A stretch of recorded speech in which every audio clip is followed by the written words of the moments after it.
Porque você pega uma cidade, por exemplo, no interior do Nordeste, ela recebe todo o dinheiro dela do FPM e de repasses também estaduais, um pouquinho. O prefeito é reeleito. Não obstante, ele não melhora nada educação, segurança, saneamento básico. Ou seja, aquela é uma cidade fantasma do ponto de vista da administração pública. Se esse cara ele é reeleito e ainda por cima ele elege um deputado com o apoio dele, isto é absolutamente doentio. A gente está recompensando quem trabalha mal. Tanto que eu falei agora no bloco anterior, o Brasil é governado por um Alcolumbre, que é do Amapá, por o presidente da Câmara, que é da Hugo Paraíba, Mota. o Gumoto, o anterior é do Alagoas, o Ciro Nogueira, era um político dos mais influentes, ele é do Piauí, o de Pernambuco é o Rueda, do União Brasil. Então, quando a gente olha direitinho, quem administra os estados com os piores indicadores administra o Brasil. Isso não faz nenhum sentido em termos de gestão. Na China, isso não acontece. E por que não acontece? Eles estabelecem esses critérios. Acha que daqui a gente pegar uma experiência boa deles e utilizar aqui. E também a Itália tem algumas coisas assim, o Japão ele tem um elemento meritocrático na gestão, inclusive de contas públicas, muito legal. Nós precisamos trazer. Até porque uma coisa, as cidades ao redor do Brasil, elas coletam os próprios impostos e sobrevivem da própria arrecadação? Não. Então, o dinheiro vem do governo federal, que em última instância é dinheiro coletado dos cidadãos de outros lugares do Brasil. E aí esse governo federal e essas pessoas não têm o direito a interferir na gestão de uma cidade que não se autossustenta? Não faz sentido. É que você botar um cara pra morar na tua casa, ele vive com o dinheiro teu, e aí ele manda, não, eu faço o que eu quiser aqui, faz o que quiser uma ova.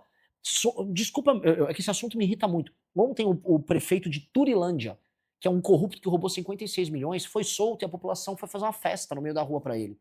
A população, desculpa a população de Turilândia, não tem a menor ideia do que tá falando, é irresponsável, merece, infelizmente, tudo que tá acontecendo com ela, que ela vive numa cidade com IDH baixíssimo, e ela não tem o direito de usar o dinheiro do resto do Brasil para manter um ladrão roubando a gente. Então isso vai ter que ser alterado. Pois é, isso é um debate até de divisão de votos entre o Sul, o Sudeste e o Nordeste, que é muito, muito impactante, mas só para terminar esse aspecto, você citou alguns exemplos internacionais que vocês usam na omissão. E o caso do Milei na Argentina, você acha que é um exemplo ou fornece algum tipo de exemplo positivo para o seu programa de governo?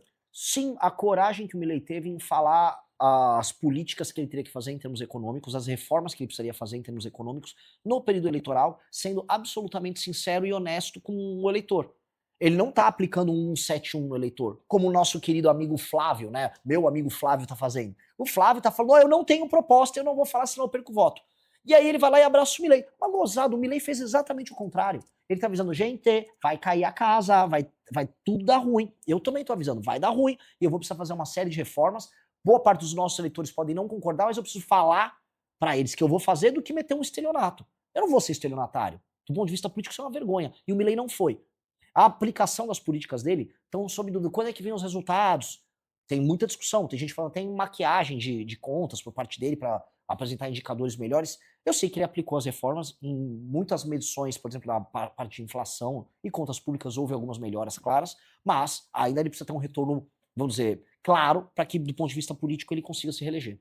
Falando em política, o que você acha dos partidos políticos atuais no Brasil? Temos mais de 30 partidos registrados, o nosso Congresso é muito fragmentado, e os maiores partidos que aparentemente sairão como vencedores, assim, claro, mudanças à parte de última hora dessas eleições são o PT, como sempre, o PL e o PSD do Kassab. Além de, claro, siglas menores que poderiam ganhar uma outra posição a mais.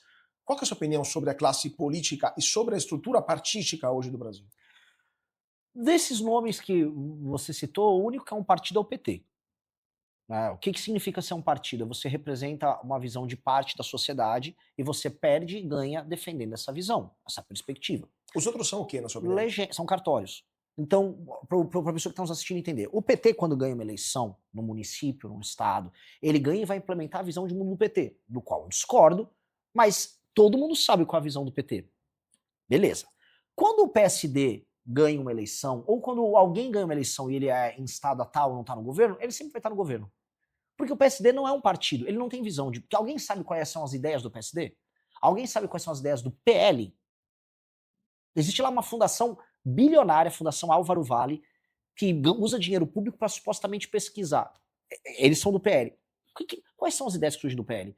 Qual a ideia do MDB? Qual a ideia do PSDB? Qual a ideia do Podemos? Qual a ideia do, sei lá, do Avante? Ninguém tem ideia nenhuma, eles são legendas. A função deles é se apropriar de recurso público e permitir que pessoas concorram a eleições. É partido o PSOL, é partido o PT, é partido a missão. Partido. Nós temos um conjunto de ideias, você pode gostar ou não gostar delas, mas todo mundo que está no partido tem que defender esse conjunto de ideias e você não vai aderir ou deixar de aderir a um governo mediante apenas a sua conveniência regional. Lá no Maranhão, onde eu estive, o PL, partido de, bem entre aspas, assim, ó, gigante, o partido de direita tá com o PT nas prefeituras, em todos os lugares. O PL é um partido do centrão. Então eu não consigo... O que é o PL? O PL é um arranjo com o Valdemar da Costa Neto, que é um presidiário, um ex-presidiário que infelizmente está solto, é um arranjo que ele está ganhando dinheiro, usando o voto de direitista. Ah, é isso aí, pátria, Deus, família, me dá seu voto aí, otário. É isso que ele faz, ele está tomando voto dos tiozão, dos velhos bolsonaristas, vai ficar rico, reforça o caixa do partido dele, e depois que a onda bolsonarista sair do PL ou passar, ele vai ganhar dinheiro fazendo outra coisa, apoiando o PT como ele sempre apoiou, que é isso que esses caras fazem. Eles não prestam. E esses caras, eles são o grande câncer do Brasil. Eu digo mais, o centrão e essas figuras são um câncer muito maior do que a esquerda. A esquerda a gente consegue convencer e tá muito na cara, ó, esse aqui é o meu adversário. Você consegue enfrentar. Eles não. Tem gente aqui que é do mercado financeiro, certo? Que tá nos assistindo. Pois bem, quantos não receberam nos bancos que trabalham, nas corretoras? Ciro Nogueira, todos esses caras para dar aula de... o Kassab vai dar aula de... O Kassab não dá aula de política, o Kassab não entende nada de política. Porque fazer política em que o seu estímulo é ter um governo, eu tô dentro, e aí me dá um cargo, isso é muito fácil. Qualquer um faz. Isso é fácil. Difícil você defender uma ideia e perder e ganhar por essa ideia. Então eu não vejo valor nenhum no que esses caras fazem. Só que aí o mercado ainda, não, mas eles são raposas. Não, o mercado, se quiser que o Brasil, no long run, seja, vamos dizer como é que é, bull market, o mercado tem que participar da construção de um Brasil sem esses caras.